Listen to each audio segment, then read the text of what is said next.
Dès l'invention de la photographie, les images qui sont produites à l'aide d'appareils photo intéressent la presse dans le but d'illustrer les articles. Les premières photographies étaient impossibles à imprimer telles quelles, mais elles étaient reproduites en gravure dans les journaux.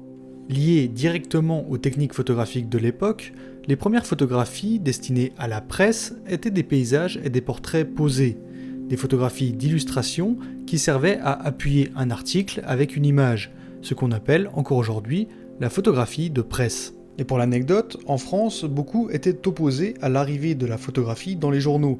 Ils avaient l'impression de se faire arnaquer, les photographies prenaient beaucoup de place, donc ils avaient moins de texte à lire. On aime bien râler en France.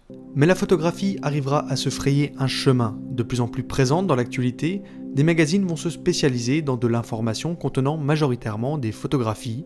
C'est la naissance du photojournalisme. Tout commence dans les années 1920. Jusqu'à présent, les photographes de presse n'étaient pas jugés d'une très grande importance. Ils ne servaient qu'à prendre une photo banale pour illustrer l'article d'un journaliste. Ils n'étaient souvent pas des employés des journaux et ils étaient rarement crédités. Mais durant cette décennie, apparaissent en Allemagne des journaux qui se spécialisent dans le reportage photo, ayant compris tout l'intérêt des images pour rendre compte d'un événement ou d'un fait. Les photographies ne sont plus là pour simplement illustrer l'article, elles ont autant, voire plus d'importance que l'écrit. Cette évolution du photoreportage allemand qui a débuté au milieu des années 20 s'interrompt en 1933 avec l'ascension au pouvoir des nazis. De nombreux photographes, journalistes et éditeurs sont contraints à l'exil. Exilés pour la plupart en Grande-Bretagne et aux États-Unis, ce transfert intellectuel et culturel du photojournalisme allemand a été essentiel pour la transmission de cette tradition du photoreportage qui donnera naissance à des journaux comme Picture Post ou le magazine américain Life qui influenceront toute une génération de photographes et popularisera le reportage photo à travers le monde. Le terme photojournalisme, il a été inventé pour définir une suite de photographies qui mettent en valeur un reportage, donc qui exige un savoir-faire photographique et journalistique d'une personne photojournaliste ou d'un binôme collaboratif entre un photographe et un journaliste. Et il y a eu dans l'histoire de grands noms du photojournalisme qui ont su se distinguer par la qualité de leur travail et de leurs photos. Durant son évolution, le photojournalisme s'invite partout.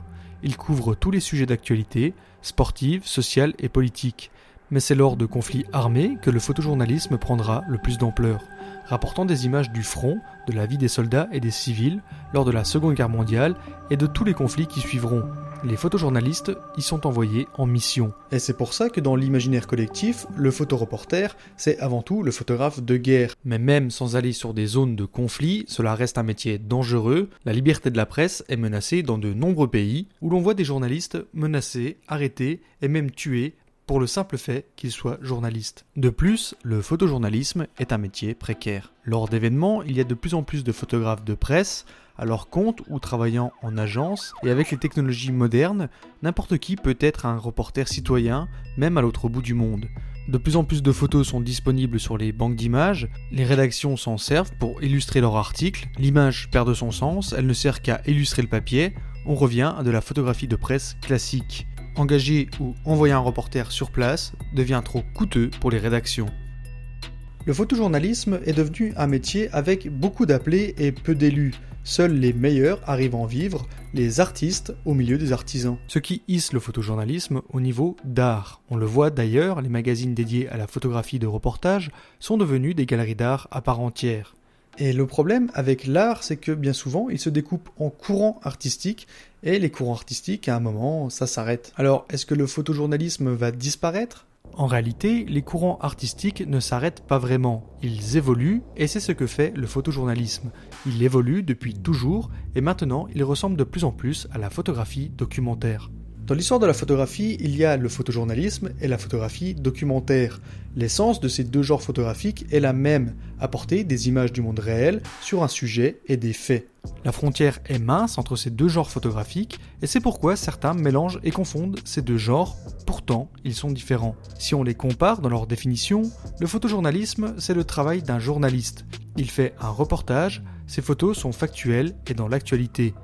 La photographie documentaire, c'est généralement un projet à long terme avec des images qui documentent avec profondeur les sujets et surtout le documentaire est le travail d'un auteur. Il est subjectif et intemporel. Mais aujourd'hui, c'est beaucoup plus théorique, car ces termes ont évolué, et la frontière entre le reportage et le documentaire est assez floue, mais uniquement dans un sens. Il y a des reportages qui se mettent au même niveau qu'un documentaire. Des photojournalistes approfondissent leur sujet, on parle de grands reportages, et parfois ils ont une vraie démarche d'auteur et nous montrent un point de vue choisi. Les sujets sont très travaillés, on n'est plus dans la simple transmission d'informations. Alors que l'inverse est beaucoup plus improbable. Un documentaire qui se mettrait au même niveau qu'un reportage, eh bien ça ferait un documentaire bâclé, dans lequel on n'a pas le temps d'aller au fond du sujet. C'est donc là le salut des photojournalistes. Ils ne seront plus ceux qui photographient uniquement l'actualité, mais ceux qui savent faire ce savant mélange d'actualité, de reportage, de sujets pertinents, bien préparés et détaillés, et qui savent se démarquer. Celles et ceux qui ont un œil de photographe aiguisé, capable de comprendre une image et de voir ce qu'elle transmet. Un photojournalisme d'auteur qui se distingue en mettant en avant le regard du photographe.